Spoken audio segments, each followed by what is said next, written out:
दिल्ली, हरियाणा, उत्तराखंड समेत 8 रियासतों में आज भी शदीद बारिश का इम्कान। मुसलसल बारिश के बाद अमरनाथ यात्रा दूसरे दिन भी रोकी गई। जगह जगह फंसे यात्री।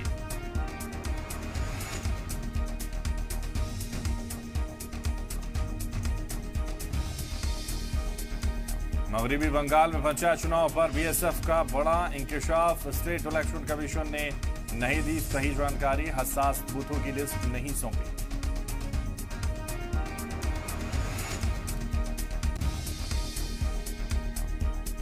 पंचायत इंतखाबात में तशद्दुद के लिए बीजेपी ने ममता सरकार को बताया जिम्मेदार।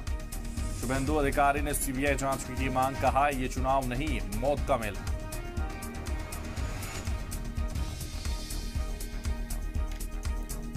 नेशनल एग्जीक्यूटिव कमेटी में बीजेपी ने किया बड़ा फेरबदल। पार्टी सदर जेपी नड्डा ने जोड़े 10 नए नाम। कई रियासतों के सदर भी शामिल।